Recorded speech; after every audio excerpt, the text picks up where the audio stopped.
Ce module couvrira les concepts de base et les techniques associés à la biosécurité et la quarantaine.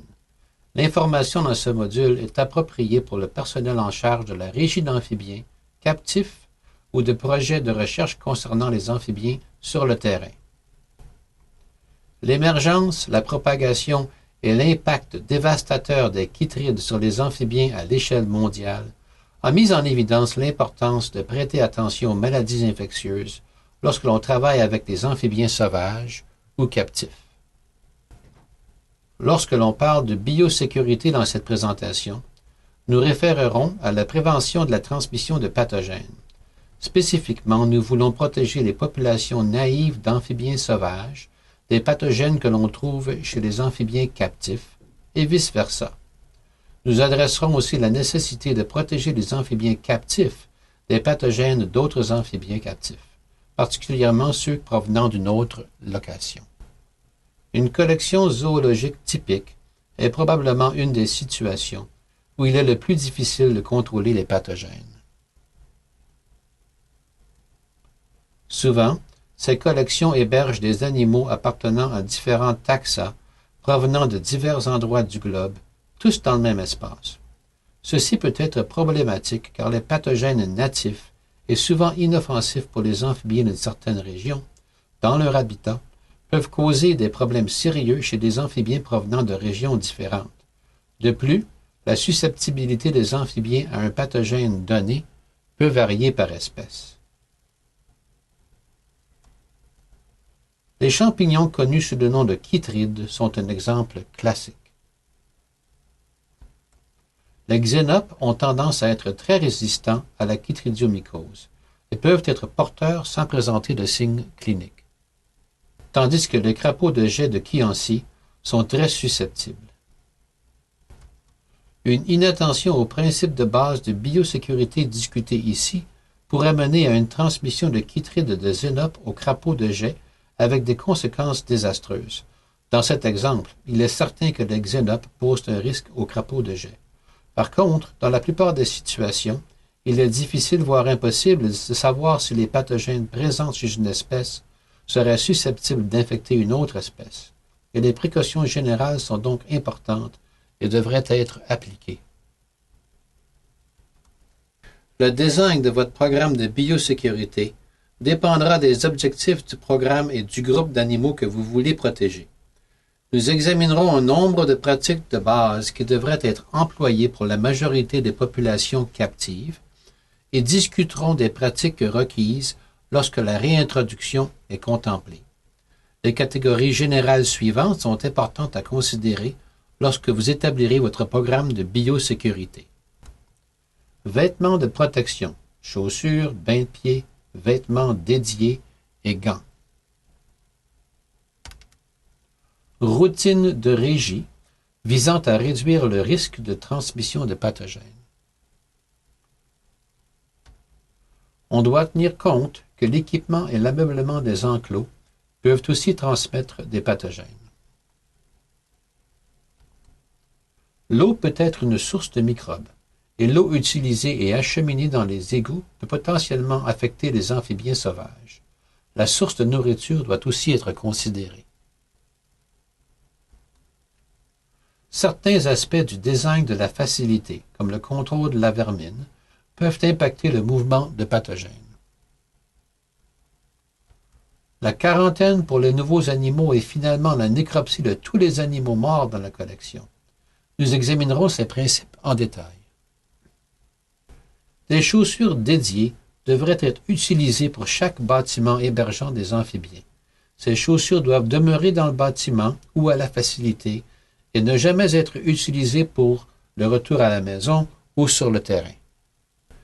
Les bains de pieds entre les aires hébergeant divers amphibiens offrent une protection supplémentaire.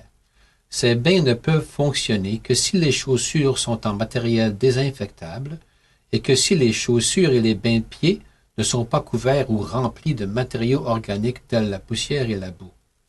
Les bains de pieds doivent être changés fréquemment. L'eau de javel ou un agent de peroxygène comme le Virkon et les ammoniums quaternaires tels le F10 sont des choix appropriés pour les bains de pieds. Les bottes de caoutchouc sont probablement le meilleur choix de chaussures car faciles de désinfection. Les vêtements devraient être aussi dédiés à la facilité. Un uniforme dédié, porté et lessivé à même la facilité est idéal. Il est important de se laver les mains fréquemment.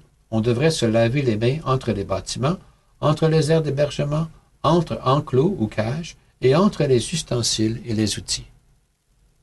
Des gants jetables devraient être portés lors de la contention d'animaux ou le nettoyage des enclos ou cages et être changés entre enclos. On devrait rincer ces gants à l'eau déchlorinée avant de manipuler des amphibiens ou leurs sources d'eau. Si des gants sont utilisés, il faut noter si ces gants deviennent sales ou contaminés et porter attention aux surfaces que nous touchons avec ces gants. Cette série d'images illustre ce dernier point. Sur ces images, la poudre blanche représente une pathogène comme le chytride ou un autre agent infectieux. Veuillez noter que cet individu est infecté. La personne suit nos conseils et porte des gants pour manipuler cet animal. Comme on peut voir, les gants sont maintenant contaminés après avoir touché le batracien infecté. La personne répond à un coup de téléphone sur son cellulaire et touche donc sa poche et le téléphone. Puis se procure du matériel d'un tiroir et en touche la poignée. Il retire ses gants et prend une nouvelle paire avant de manipuler un autre animal. Avant de saisir le prochain animal, il reçoit un deuxième coup de fil et a besoin de matériel additionnel qu'il trouve dans le tiroir. Ces sites, par contre, sont contaminés, car ils furent touchés avec les gants contaminés par le batracien précédent. Et maintenant, les nouveaux gants sont aussi contaminés. Il manipule le prochain amphibien. Les lunettes soleil identifient cet animal comme étant un batracien différent. Le pathogène a été transmis du premier au deuxième amphibien, en dépit du fait que la personne en charge a changé de gants. Le point de cette démonstration est que même les gants, visant à minimiser les risques de transmission, doivent être utilisés intelligemment. L'organisation ou la séquence de la routine de régie est un facteur important quant à la prévention de la transmission de maladies. En particulier, l'ordre dans lequel les enclos sont desservis est crucial. En général, il est important de s'occuper des enclos commençant par ceux qui présentent un moindre risque d'infection et finissant avec ceux présentant le plus haut risque. Par exemple, les enclos hébergeant des animaux captifs à long terme, ayant été testés pour la présence d'agents infectieux, devraient être adressés en premier. Et les animaux malades ou ceux en quarantaine devraient être adressés en dernier. De plus, les animaux malades ou morts devraient être retirés de l'enclos et traités ou nécropsiés selon le cas. Des outils distincts, bien identifiés par une étiquette et rangés proprement, devraient être utilisés pour chaque enclos ou groupe d'enclos. Les enclos doivent être maintenus aussi propres que possible. Une accumulation de matériel organique peut augmenter le risque de maladies infectieuses et parasitaires. Les outils et ustensiles ainsi que l'ameublement dans les cages sont des voies possibles de transmission de pathogènes d'une cage à l'autre. Idéalement, le même ameublement de cage, tels les bols, branches et plantes, doivent demeurer dans le même enclos.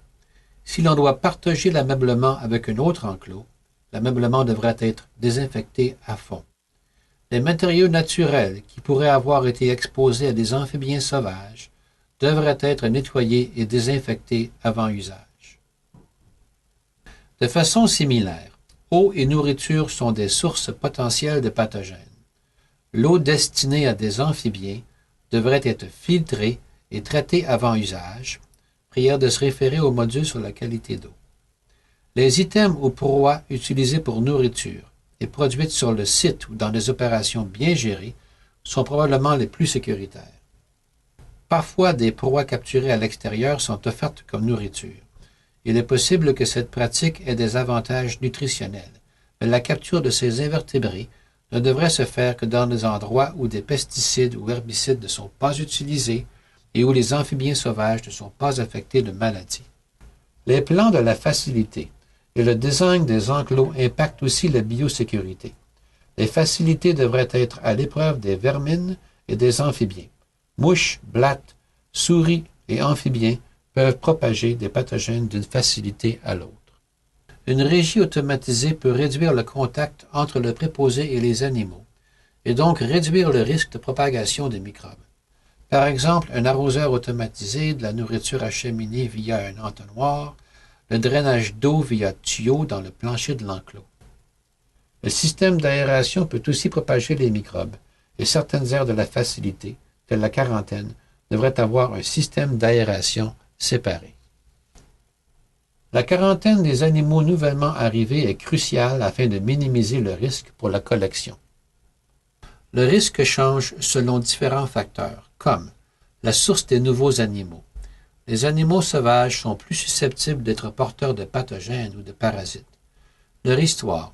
Y a-t-il eu des épisodes de mortalité à leur institution de provenance, et si tel est le cas, ces animaux constitueraient un risque plus élevé que s'ils étaient en provenance d'une collection captive stable pour plusieurs années. Aussi, quel est le rôle auquel ces animaux sont destinés? Par exemple, s'ils sont destinés à être hébergés dans un bâtiment où il n'y a pas d'autres amphibiens, le risque à la collection en sera réduit.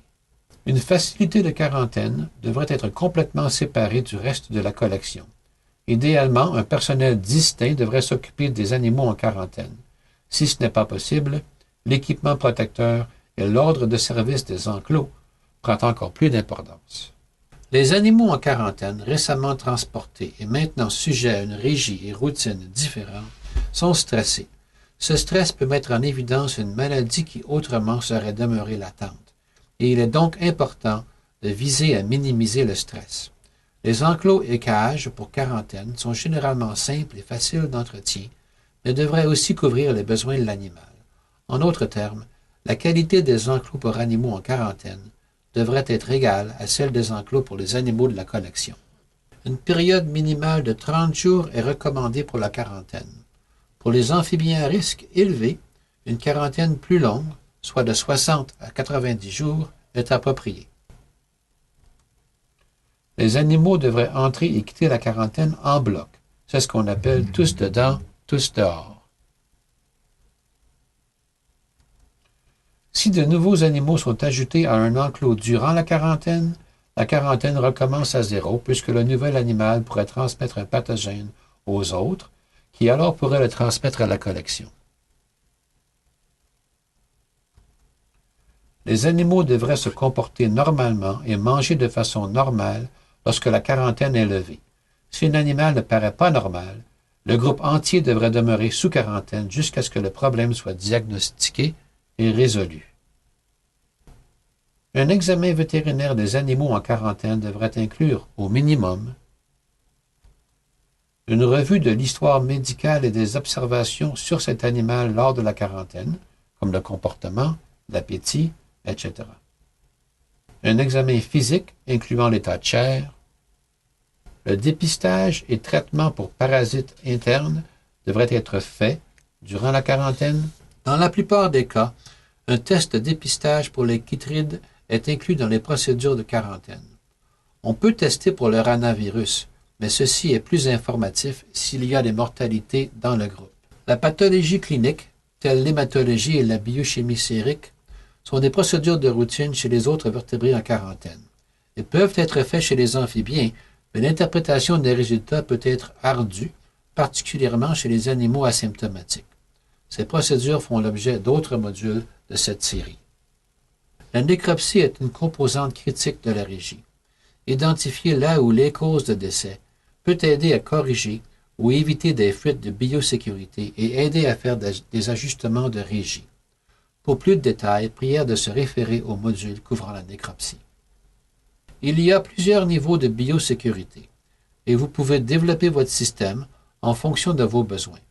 Le niveau de biosécurité dépend du niveau de risque. Par exemple, si tous les enclos hébergent des animaux captifs à long terme, appartenant à des espèces communes, la salle contenant les enclos peut être traitée comme un seul bloc, avec des ustensiles communs. Un autre scénario est celui où il y aurait plusieurs espèces de régions géographiques hébergées, chacune dans leur rangée d'enclos, et où il serait plus approprié de traiter chaque rangée comme étant un bloc biologique. Ou encore, Chaque enclos peut être traité comme isolé des autres, de façon séparée. Ces décisions doivent être faites pour chaque facilité, mais le principe demeure le même, prévenir la propagation de pathogènes du mieux possible. Cette présentation a porté surtout sur les précautions de biosécurité de base à adopter si le but ultime est de réintroduire ces animaux dans leur habitat naturel, un niveau encore plus élevé de biosécurité devrait être adopté. Ces animaux devraient être isolés des animaux de quelque autre région géographique. La façon la plus simple d'y parvenir est de construire la facilité à même la région native de l'espèce et de n'y héberger que cette espèce. Si on héberge cette espèce hors de son aire de distribution, on doit s'assurer d'isoler les animaux à l'écart d'autres amphibiens afin de ne pas risquer d'introduire un nouveau pathogène avec les animaux réintroduits. Pour de plus amples informations concernant la construction de facilités d'isolation permanente, veuillez consulter les références en fin de présentation. En résumé, des mesures de biosécurité peuvent être mises en place sans déboursement majeur, mais on doit songer sérieusement à minimiser le risque de transmission de maladies. Le point le plus important est de se souvenir que tout ce qui touche à un amphibien ou son enclos peut propager un pathogène à d'autres animaux. Les ressources additionnelles sur la biosécurité concernant les amphibiens sont énumérées ici. Des détails concernant les différents agents de désinfection sont énumérés ici. Et ici, veuillez porter attention aux désinfectants à ne pas utiliser près d'amphibiens. Ceux-ci peuvent être très toxiques.